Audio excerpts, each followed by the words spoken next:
লোহাগড়ায় মা থাকে রান্নাঘরে, ছেলে এবং পুত্রবধূ থাকে আলিশান বাড়িতে। তথ্য আনতে গেলে চড়াও হলো সাংবাদিকদের উপরে। মোহাম্মদ আজিজুর বিশ্বাসের পাঠানো তথ্য ও ভিডিও চিত্রে বিস্তারিত। লোহাগড়ায় মা থাকে রান্নাঘরে, ছেলে এবং পুত্রবধূ থাকে আলিশান বাড়িতে। ঘটনাটি নড়াইল জেলার লোহাগড়া উপজেলার লোহাগড়া পৌরসভা এলাকার রাজপুর গ্রামের 7 নম্বর ওয়ার্ডের। 100 অধিক বেশি এই বৃদ্ধা মহিলার নাম হচ্ছে তহুরুন্নেসা। তার স্বামী মৃত গফুর মুন্সি। তাদের পূর্বের বাড়ি লোহাগড়া উপজেলার দিঘালিয়া ইউনিয়নের নোয়াক গ্রামে। তার ছেলে অবসরপ্রাপ্ত বাংলাদেশ সেনাবাহিনীর সদস্য হিমায়ত মুন্সি এবং আরেক ছেলে রয়েছেন লুৎফার মুন্সি। হিমায়ত মুন্সির বাড়ি লোহাগড়া পৌরসভা এলাকার রাজপুর গ্রামে। সূত্রে জানা গেছে এই মা তার বাড়ির বিল্ডিং ঘরে বাথরুম এবং বমি করেন, থুতু ফেলেন। এই কারণে ছেলে এবং ছেলের পুত্রবধূ এবং এই হিমায়ত মুন্সির মেয়ে মিলে তাকে রান্নাঘরের একটি খোপে রেখেছেন। তার পাশে রয়েছেন পচা ডিম, ময়লা, উপরে আকাশ ফাঁকা। এই অবস্থাতে 108 বছর বয়সে এই বৃদ্ধার জীবন কাটছে। এমন একটি তথ্যর ভিত্তিতে সাংবাদিকরা সরজমিনে গিয়ে তথ্য কালেকশন করতে গেলে হিমায়ত মুন্সির মেয়ে চড়াও হয়ে ওঠেন সাংবাদিকদের উপরে। কি বলেছে দেখুন এই ভিডিওতে। আচ্ছা, বুঝিনি।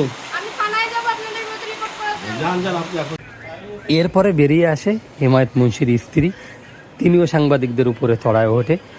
এক পর্যায়ে হিমায়ত মুন্সিকে লোহাগড়া বাজার তার কাপড় যে ব্যবসা রয়েছেন সেই দোকান থেকে বাড়িতে আনা হয়। হিমায়ত মুন্সি যেটা আমাদের সামনে মুখ খুলেছেন সেটা আপনারা শুনে নিন। মাইকিং করে নিয়ে আসছিলাম, চলে গেছে। হ্যাঁ শুনছেন তাহলে? উনি আসছে কেন রাত্রিবেলা যেখানে চলে যায় বুঝছেন, আর ঘরের ভিতরে থাকি ঘরের আশেপাশে খুব খারাপ অবস্থা।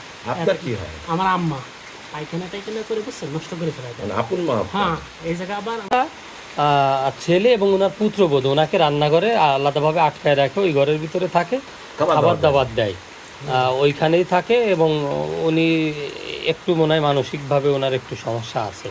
তো এসে আসছে ধরেন যে এই যে এরকম দাঁড়ানো, কাউকে পাচ্ছি না, এইসব বাড়ি কথা বললাম। কথা বলা পরে এবার দেখি যে উনি কাছে কারা, আমি কাছে এটা কি হিমায়ত মেয়াগে বাড়ি কথা হয়, কি হয় আমার ছেলে।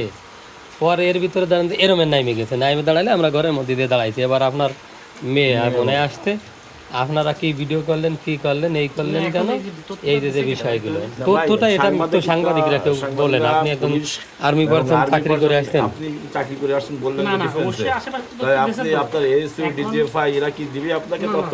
তথ্য অবশ্যই, তথ্য না দিলে আপনারা জানবেন কি? আমরা তথ্য পেয়েছি এবং সরজমিন দেখবো এবং আপনার বক্তব্য নিতাম।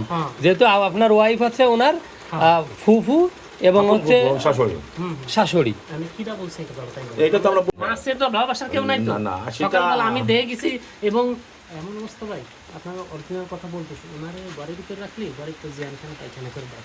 এই কয়েক মাস ধরে এই অবস্থা আছে, এই জন্য এই জায়গায় আর আমার থাকে। তাহলে ওনাকে হচ্ছে আপনি রেখেছেন হচ্ছে উনি আপনার ঘরটার ময়লা করে ফেলে, একজনের রান্না করে রেখেছেন। আলাদা রুম তো আলাদা রুম করা। এ ঘটনায় আমরা লোহাগড়া উপজেলা নির্বাহী কর্মকর্তাকে মুঠোফোনে নক দিয়েছিলাম, আমরা তার সাথে যোগাযোগ করতে পারিনি। বিষয়টি মহিলা বিষয়ক কর্মকর্তা এবং সমাজসেবাকে অবগত করা হয়েছে। এবং ভিডিওটি যে জায়গা থেকে যে দেখেছেন, আজকের ভিডিও কেমন লেগেছে অবশ্যই কমেন্টের মাধ্যমে জানিয়ে দিয়ে যাবেন কেমনটি হয়েছে এই মায়ের সাথে। এবং যারা দেখেছেন ভিডিওটি অবশ্যই শেয়ার করে দিবেন। যে মা 10 মাস 10 দিন পেটে রেখে আপনাকে ভূমিষ্ঠ করেছে, দুনিয়ার মুখ দেখিয়েছে, সে মা আজকে থাকতেছে রান্নাঘরে এবং আমাদের মতো সন্তানেরা থাকতেছে আলিশান বাড়িতে। এই ভিডিওটি আজকে আমি আজিজুর বিশ্বাস আপনাদেরকে দেখিয়ে দিয়ে গেলাম।